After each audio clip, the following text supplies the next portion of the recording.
Good morning, everyone, and welcome to this morning's Forex webinar for the London session. Lovely to have so many of you join us today. I can see we've got some of our Forex program students. I can see we've got some people who just maybe have our indicators, and I think I see one or two people who maybe are coming along for the first time. So anyway, it's lovely to have you. It's actually a beautiful day down here in Hampshire. The sun's shining. And as I said to one of the attendees, it's a very strange world that we're living in at the moment. We've been confined to our home for now, is it nearly a month, David? 3 weeks. It's over 3 weeks now because our this virus thing impacted our family a little bit earlier than the official lockdown. So and I think we're all in the but now we're all in the same boat together. Anyway, wherever you are, I hope it's a lovely day. I hope you're all well. I hope your families are all well, and you know, and hopefully this, as I said, this very strange time that we're living in will soon pass. Before we start, as usual, may I just draw your attention to the disclaimer that I know you can see. I know definitely you can see on your screen. As you know, trading can be a very risky business, so please don't ever think of using money that you cannot afford to lose. Now, in this session, we're going to be looking at the Forex market through the prism of volume price analysis. It's a methodology that David, my husband, who's sitting behind me, we've been using and developed over the last 20 years. All the details are on the books that you can find on Amazon, and we've put together this little, what we call this little box set specifically for the Forex market. It's a digital box set because VPAs, you like your technical analysis, your chart analysis, but then with the Forex market, we also have to incorporate what's happening on the fundamental landscape, what's also happening in related markets to help us with the direction that some currencies and currency pairs are going in and are likely to go in. And by related markets, in this case in particular, we're going to look at the indices because of sentiment.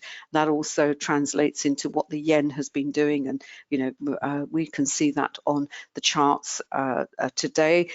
Very briefly, if the yen is being bought, then we know that market sentiment is negative, and if it's being sold, as it has been this morning, then we know that market sentiment is positive. Indices and equities will be rising, and sentiment is obviously something that's key at the moment. As you know, we have this global health crisis that is ongoing, but markets certainly yesterday they've taken the view that the crisis is, I wouldn't say it's resolved. We're far from a resolution, but in looking at the sad figures that are coming through, there seems to be some kind of plateauing of the mortality rate, and the markets you know, responding as they do to sentiment. Both fundamental geopolitical events have taken this view that possibly we may be turning a corner. Whether that is going to be sustained, whether it's going to be maintained, well, the charts will tell us, and obviously the figures that are going to be coming out in the next few days and weeks. For the purposes of this session, in terms of what we're going to look at from the elements of volume price analysis is integrated into the methodology, and those of you who have the program will know this and have it's in the technical analysis module. It's premised on the work of Richard Wyckoff. It really does take very much the work that was developed by Wyckoff back in the 30s, and it builds on it. And there are in particular the three laws: the law of supply and demand, the law of cause and effect, and the law of effort and result. And what these three laws tell us, what Wyckoff tells us, it gives us the price structure of a chart. And the best way to explain a structure of the chart through looking at through the prism of price is to actually see it in action. And I've got some, and like last week, I've got some stuff that I did yesterday with the New Zealand yen and the pound New Zealand, and also looking at the structure as it develops in real time, which we also do in the sessions. Because once you understand what the chart is doing in your focus time frame, in the time frame that you are trading, and also put your focus time frame in the context of multiple time frames, you know exactly where you stand in this continuum. Markets are a continuum. There's unlike a stock. Well, is there a beginning to a chart, if you like? You know, how far back do you scroll? Well, for the euro, for example, we have a beginning date for that currency, because before that we had all the individual European countries. So there has, if you like, the euro has a start. If you look at the pound, the British pound, or against the US dollar, it goes back that much further.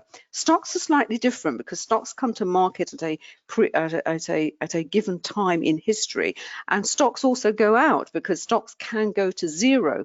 With currencies, that's not really the case unless there is a major change, as I said, when the euro came along. So what you have in between is you have this continuum of price, and as a trader, first of all, you have a focus chart. That is the chart that you take your trades on, and then you have to place that in the context of this by looking at two other time frames. You look at a faster time frame and a slower time. So you have a higher time frame and you have a lower time frame chart. Now, what that does is, because price action is self-similar, so you will see the same cycle. And if you understand the Wyckoff's 3 laws, they tell you the structure and the cycle of price. Where you are in the cycle on the in the focus chart will depend.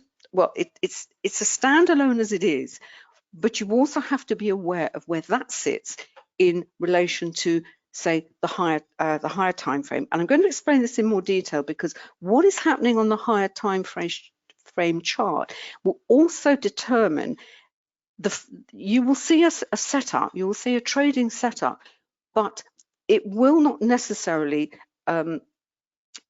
develop in the way that you may think it developed, because of the influence of the higher time frame. And I've got a really good example of that with the pound New Zealand. It will also determine whether you're going to get you're going to be perhaps in a trend, or maybe you're going to get a lot of what I call good two-way price action, where basically you can have a move in one direction and possibly a complete reversal.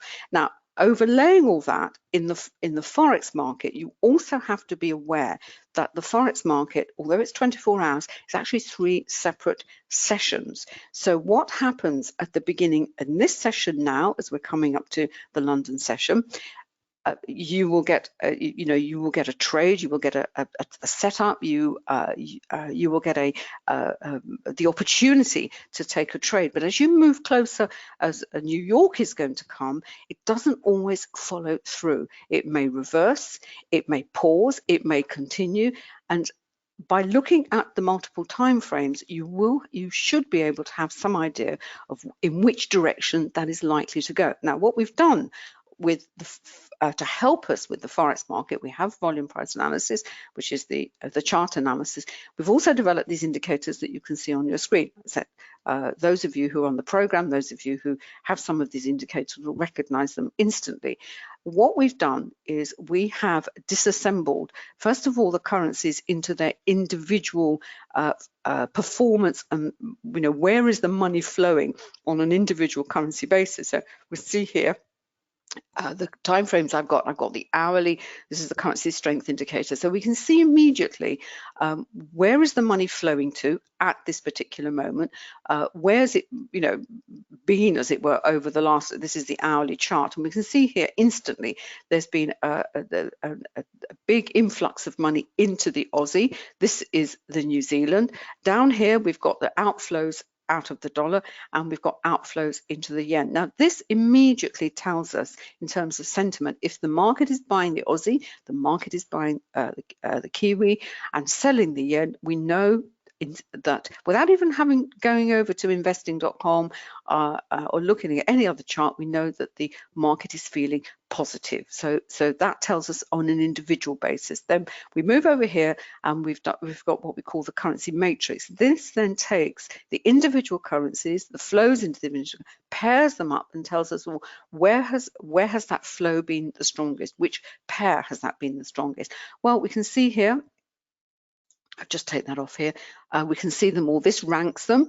So we've got there's the Aussie dollar here. We've got at the top. This number here tells us, kind of gives us the strength of the move in that pair. It's 88. Is that a high number? Is that a low number? Is that a medium number for this particular time frame?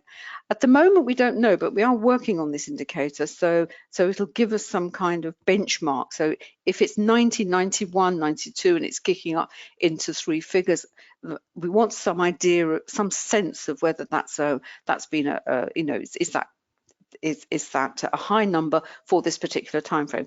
We've done it for TradeStation, and the developers are just working on upgrading for MT45 and obviously for NinjaTrader. So if you've got the indicators, you will be able to upgrade to the new version. So just it'll be a little while longer.